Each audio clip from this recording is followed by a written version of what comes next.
பல நாட்களாக திட்டமிடப்பட்டு 1 மாதத்துக்கு மேலாக முயற்சி செய்து அந்த மரத்தை சாய்க்க நினைத்தார்கள். முஸ்லிம் சமூகத்தின் வீரச் செம்மல், சுவனத்துக்கு நன்மாராயம் கூறப்பட்ட 10 பேர்களில் ஒருவர், ஷைத்தானை கூட அவரது ஈமானால் நடுங்க வைத்த ஆளுமை, வீரத்துக்கோர் உமர் என்று போற்றப்படுகின்ற ஆட்சி, இந்த வீரரை நேருக்கு நேர் எதிர்கொள்ள திராணியற்றவர்கள் துல்ஹஜ் கடைசி நாட்களில் சுபஹ தொழுகைக்காக சஹாபாக்களுக்கு தொழுகை நடத்துவதற்கு இமாமத் செய்ய முற்படுகின்ற போது அவர் தொழுகைக்கு நின்றவுடன் அவரை தீர்க்க வேண்டும் என்று கங்கணம் கட்டுகிறார்கள். இதனை செய்ய துணிந்தவன் அபூ லுலு என்றொரு மஜூசி. தொழுகை ஆரம்பமாகும் வரை 2 முனைகளை கொண்ட கூரிய நஞ்சூட்டப்பட்ட ஆயுதத்துடன் பதுங்கியிருக்கிறான். தொழுகை ஆரம்பித்தவுடன் உமர் ரலியல்லாஹு அன்ஹு அவர்கள் மீது பாய்ந்து தாறுமாறாக குத்துகிறான். முதுகில், தோல் பகுதியில், வயிற்றில் என 9 குத்துகள். நிலை தடுமாறுகிறார்கள். சுபஹான் அல்லாஹ் சுபஹான் அல்லாஹ் என்ற ஓசைதான் கேட்கிறது. குத்திவிட்டு அந்த கோலையோ ஓடி தப்பிக்க முயற்சிக்கிறான். முன் பட்ட எல்லா சஹாபாக்களையும் குத்தி கீறுகிறான். 13 சஹாபாக்கள், அதில் 7 பேர் அந்த இடத்திலே ஷஹீதாகிறார்கள். உமர் ரலியல்லாஹு அன்ஹு அவர்களால் முடியவில்லை. குடல்கள் வெளியே வரும் அளவுக்கு வயிற்றிலே கீறல்கள், இரத்தம் பீரிட்டு பாய்ந்து கொண்டிருக்கிறது. அப்துர் ரஹ்மான் இப்னு அவுஃப் ரலியல்லாஹு அன்ஹு அவர்களுக்கு தொழுகை நடத்துமாறு சைகனை செய்கிறார்கள்.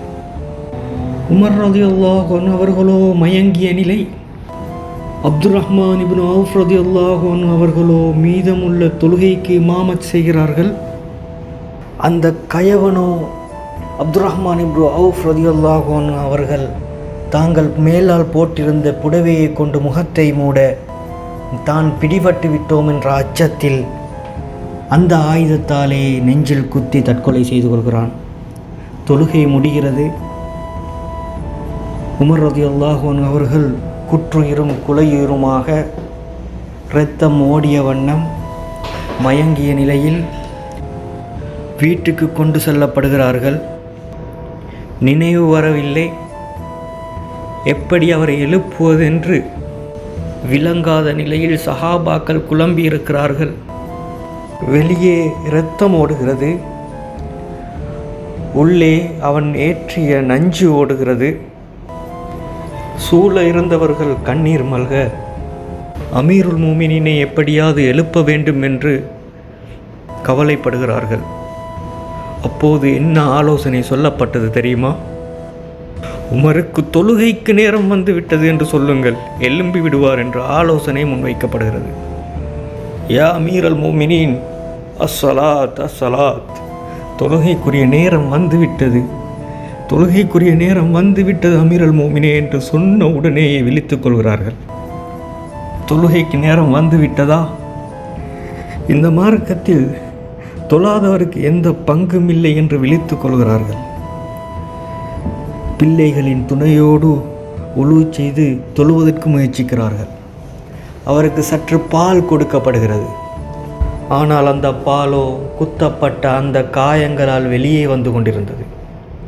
அப்போது வைத்தியர் சொல்கிறார், யா அமீரல் மூமினீன், யா அமீரல் மூமினீன், ஏதாவது வசியத் இருந்தால் செய்து கொள்ளுங்கள், குணப்படுத்துவது கஷ்டம் என்று சொல்லப்படுகிறது. இப்படி குற்றுயிரும் குலையுயிருமாக இருந்த உமர் ரலியல்லாஹு அன்ஹு அவர்களது இறுதி கவலை என்ன தெரியுமா? அவரது இறுதி கவலை, அப்துல்லா இப்னு உமர் ரலியல்லாஹு அன்ஹு அவர்களை அழைக்கிறார்கள்.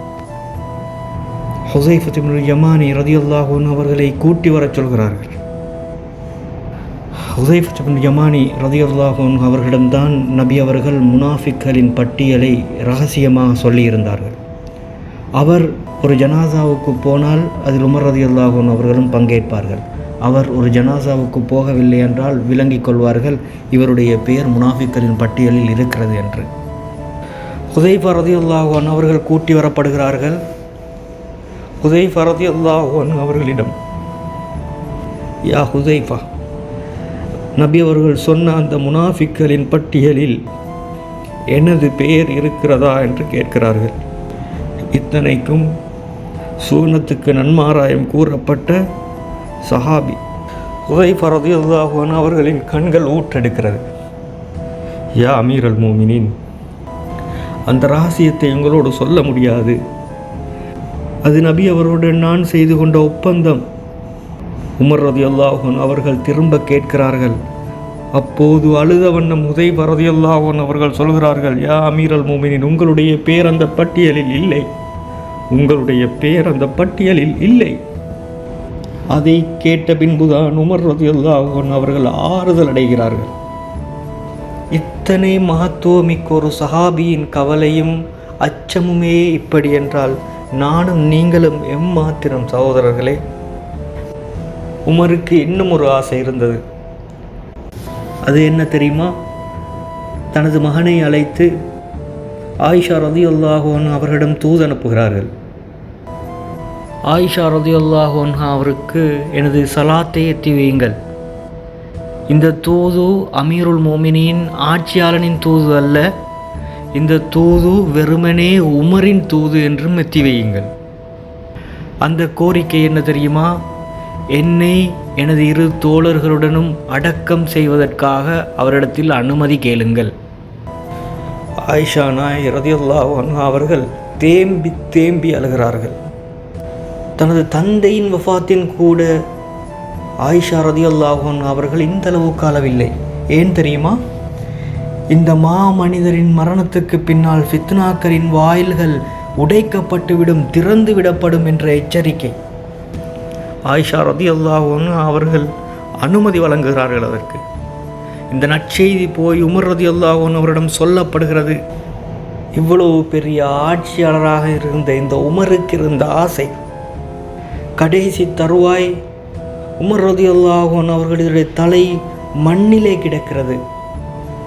தாடியிலும் முகத்திலும் மண் படவே அப்துல்லா இப்னு உமர் ரலியல்லாஹு அன்ஹு அவர்கள் தலையை தூக்கி தனது காலிலே வைத்துக்கொள்ள முயற்சி செய்கிறார்கள். யா அப்துல்லா, யா அப்துல்லா, எனது தலையை ஏன் மேலே தூக்குகிறாய்? இந்த மண்ணிலே விடு. இதை கண்டாவது அல்லாஹ் என் மீது இரக்கம் கொள்ளட்டும் என்று சொல்வதை பார்க்கிறோம். அவ்வளவு பலமிக்க ஈமான் கொண்ட ஆளுமைகளின் அச்சமும் பயமும் கவலையும் எப்படி இருந்திருக்கிறது. உமர் ரலியல்லாஹு அன்ஹு அவர்கள் வஃபாத்தாகிறார்கள். தொழுகை நடாத்தப்படுகிறது. ஹுஸைஃபா இப்னு யமானி ரலியல்லாஹு அன்ஹு அவர்கள் தொழுகையில் கலந்து கொள்கிறார்கள்.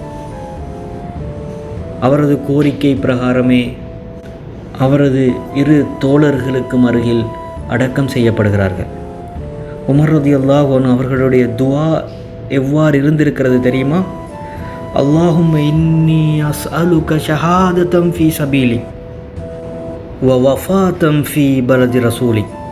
யா அல்லாஹ், எனக்கு உனது பாதையிலே ஷஹீதாகக்கூடிய பாக்கியத்தை தந்தருள்வாயாக, மேலும் உனது தூதரின் பூமியில் மரணிக்கும் பாக்கியத்தையும் எனக்கு தந்தருள்வாயாக என்று அடிக்கடி உமர் ரலியல்லாஹு அன்ஹு அவர்கள் துஆ செய்யக்கூடியவர்களாக இருந்தார்கள். மரணிக்கின்ற வேளை, சுபகுடைய தொழுகை, நபி அவர்களது மஸ்ஜித் மெஹ்ராபிலே மக்களுக்காக தொழுகை நடாத்தி கொண்டிருக்கின்ற போது அவர் அல்லாஹ்விடத்தில் கேட்டு ஆசைப்பட்டது போலே